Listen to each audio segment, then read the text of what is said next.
vibeBooks presents Mansfield Park, Chapter 29, by Jane Austen. Chapter 29. The ball was over, and the breakfast was soon over too. The last kiss was given, and William was gone. Mr. Crawford had, as he foretold, been very punctual, and short and pleasant had been the meal. After seeing William to the last moment, Fanny walked back to the breakfast-room with a very saddened heart to grieve over the melancholy change. And there her uncle kindly left her to cry in peace, conceiving, perhaps, that the deserted chair of each young man might exercise her tender enthusiasm, and that the remaining cold pork bones and mustard in William's plate might but divide her feelings with the broken eggshells in Mr. Crawford's.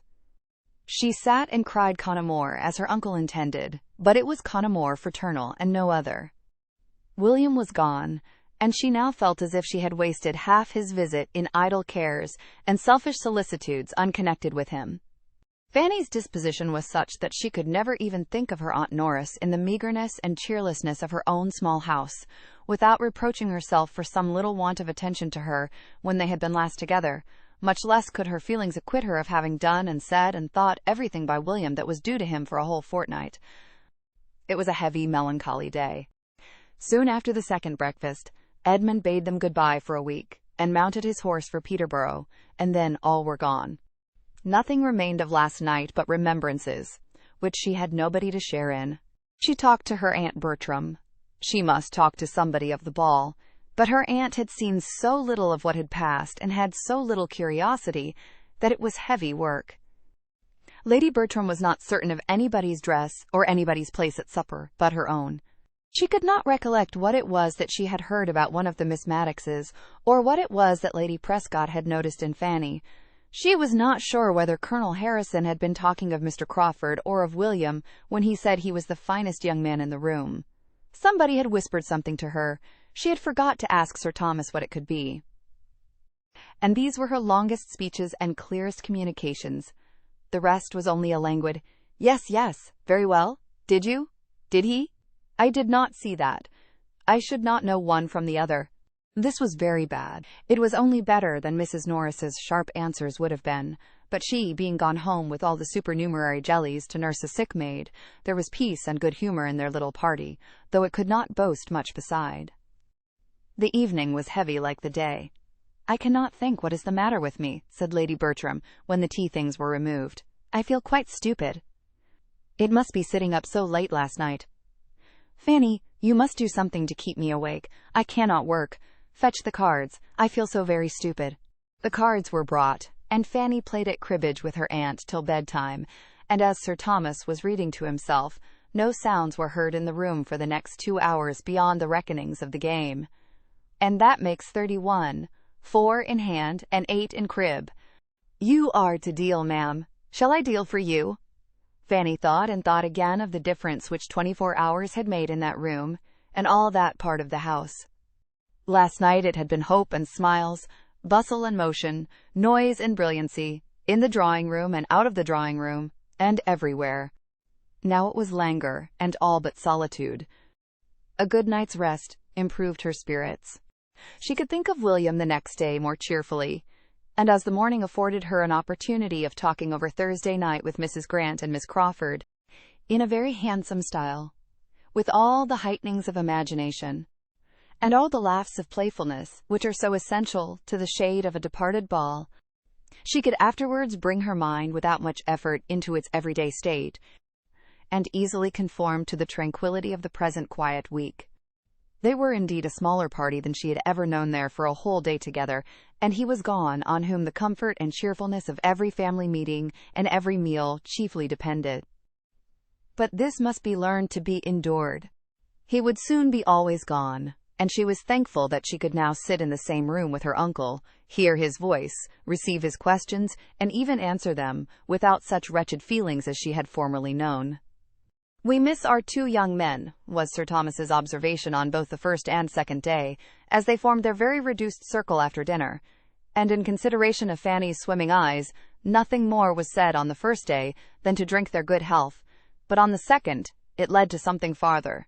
William was kindly commended, and his promotion hoped for. "And there is no reason to suppose," added Sir Thomas, "but that his visits to us may now be tolerably frequent. As to Edmund, we must learn to do without him. This will be the last winter of his belonging to us, as he has done." "Yes," said Lady Bertram, "but I wish he was not going away. They are all going away, I think. I wish they would stay at home." This wish was levelled principally at Julia, who had just applied for permission to go to town with Maria. And as Sir Thomas thought it best for each daughter that the permission should be granted, Lady Bertram, though in her own good nature she would not have prevented it, was lamenting the change it made in the prospect of Julia's return, which would otherwise have taken place about this time. A great deal of good sense followed on Sir Thomas's side, tending to reconcile his wife to the arrangement. Everything that a considerate parent ought to feel was advanced for her use, and everything that an affectionate mother must feel in promoting her children's enjoyment was attributed to her nature. Lady Bertram agreed to it all with a calm yes, and at the end of a quarter of an hour's silent consideration spontaneously observed, "Sir Thomas, I have been thinking, and I am very glad we took Fanny as we did, for now the others are away we feel the good of it." Sir Thomas immediately improved this compliment by adding, quote, "Very true. We show Fanny what a good girl we think her. By praising her to her face, she is now a very valuable companion. If we have been kind to her, she is now quite as necessary to us." "Yes," said Lady Bertram presently, "and it is a comfort to think that we shall always have her." Sir Thomas paused, half smiled, glanced at his niece, and then gravely replied, "She will never leave us, I hope, till invited to some other home that may reasonably promise her greater happiness than she knows here." "And that is not very likely to be, Sir Thomas. Who should invite her? Maria might be very glad to see her at Sotherton now and then, but she would not think of asking her to live there, and I am sure she is better off here, and besides, I cannot do without her." The week which passed so quietly and peaceably at the great house in Mansfield had a very different character at the parsonage. To the young lady, at least, in each family, it brought very different feelings. What was tranquillity and comfort to Fanny was tediousness and vexation to Mary. Something arose from difference of disposition and habit, one so easily satisfied, the other so unused to endure, but still more might be imputed to difference of circumstances. In some points of interest, they were exactly opposed to each other. To Fanny's mind, Edmund's absence was really, in its cause and its tendency, a relief. To Mary it was every way painful. She felt the want of his society every day, almost every hour, and was too much in want of it to derive anything but irritation from considering the object for which he went. He could not have devised anything more likely to raise his consequence than this week's absence, occurring as it did at the very time of her brother's going away, of William Price's going too, and completing the sort of general break-up of a party which had been so animated. She felt it keenly. They were now a miserable trio, confined within doors by a series of rain and snow, with nothing to do and no variety to hope for. Angry as she was with Edmund for adhering to his own notions and acting on them in defiance of her, and she had been so angry that they had hardly parted friends at the ball, she could not help thinking of him continually when absent, dwelling on his merit and affection, and longing again for the almost daily meetings they lately had. His absence was unnecessarily long. He should not have planned such an absence. He should not have left home for a week, when her own departure from Mansfield was so near. Then she began to blame herself. She wished she had not spoken so warmly in their last conversation. She was afraid she had used some contemptuous expressions in speaking of the clergy, and that should not have been. It was ill-bred. It was wrong. She wished such words unsaid with all her heart. Her vexation did not end with the week. All of this was bad, but she had still more to feel when Friday came round again and brought no Edmund, when Saturday came and still no Edmund, and when, through the slight communication with the other family which Sunday produced, she learned that he had actually written home to defer his return, having promised to remain some days longer with his friend.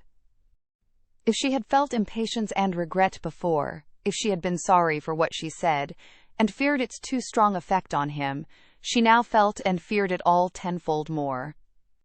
She had, moreover, to contend with one disagreeable emotion entirely new to her, jealousy. His friend Mr. Owen, had sisters. He might find them attractive. But, at any rate, his staying away at a time when, according to all preceding plans, she was to remove to London, meant something that she could not bear. Had Henry returned, as he talked of doing, at the end of 3 or 4 days, she should now have been leaving Mansfield. It became absolutely necessary for her to get to Fanny and try to learn something more. She could not live any longer in such solitary wretchedness, and she made her way to the park, through difficulties of walking, which she had deemed unconquerable a week before, for the chance of hearing a little in addition, for the sake of at least hearing his name. The first half-hour was lost, for Fanny and Lady Bertram were together, and unless she had Fanny to herself she could hope for nothing. But at last Lady Bertram left the room, and then almost immediately Miss Crawford thus began, with a voice as well regulated as she could. "And how do you like your cousin Edmund staying away so long? Being the only young person at home, I consider you as the greatest sufferer. You must miss him. Does his staying longer surprise you?" "I do not know," said Fanny hesitatingly. "Yes, I had not particularly expected it. Perhaps he will always stay longer than he talks of. It is the general way all young men do. He did not, the only time he went to see Mr. Owen before. He finds the house more agreeable now. He is a very pleasing young man himself, and I cannot help being rather concerned at not seeing him again before I go to London, as will now undoubtedly be the case. I am looking for Henry every day, and as soon as he comes there will be nothing to detain me at Mansfield. I should like to have seen him once more, I confess. But you must give my compliments to him." "Yes, I think it must be compliments. Is not there a something wanted, Miss Price, in our language? A something between compliments and love, to suit the sort of friendly acquaintance we have had together? So many months' acquaintance. But compliments may be sufficient here. Was his letter a long one? Does he give you much account of what he is doing? Is it Christmas gaieties that he is staying for?" "I only heard a part of the letter. It was to my uncle, but I believe it was very short. Indeed, I am sure it was but a few lines. All that I heard was that his friend had pressed him to stay longer, and that he had agreed to do so. A few days longer, or some days longer. I am not quite sure which. Oh, if he wrote to his father, but I thought it might have been to Lady Bertram or you, but if he wrote to his father, no wonder he was concise. Who could write chat to Sir Thomas? If he had written to you, there would have been more particulars. You would have heard of balls and parties. He would have sent you a description of everything and everybody. How many Miss Owens are there?" 3 grown up. "Are they musical?" "I do not at all know. I never heard." "That is the first question, you know," said Miss Crawford, trying to appear gay and unconcerned, which every woman who plays herself is sure to ask about another. But it is very foolish to ask questions about any young ladies, about any 3 sisters just grown up, for one knows, without being told, exactly what they are, all very accomplished and pleasing, and one very pretty.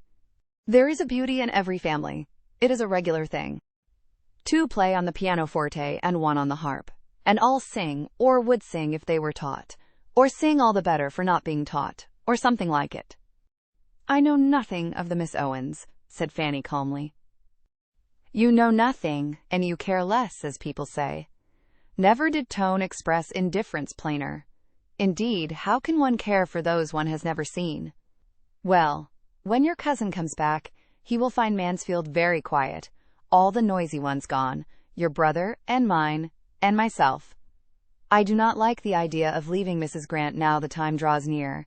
She does not like my going." Fanny felt obliged to speak. "You cannot doubt your being missed by many," said she. "You will be very much missed." Miss Crawford turned her eye on her, as if wanting to hear or see more, and then laughingly said, "Oh, yes, missed as every noisy evil is missed when it is taken away. That is, there is a great difference felt. But I am not fishing. Don't compliment me. If I am missed, it will appear. I may be discovered by those who want to see me. I shall not be in any doubtful or distant or unapproachable region." Now Fanny could not bring herself to speak, and Miss Crawford was disappointed, for she had hoped to hear some pleasant assurance of her power from one who she thought must know, and her spirits were clouded again. "The Miss Owens," said she, soon afterwards. "Suppose you were to have one of the Miss Owens settled at Thornton Lacey. How should you like it? Stranger things have happened. I dare say they are trying for it, and they are quite in the right, for it would be a very pretty establishment for them. I do not at all wonder or blame them. It is everybody's duty to do as well for themselves as they can. Sir Thomas Bertram's son is somebody, and now he is in their own line.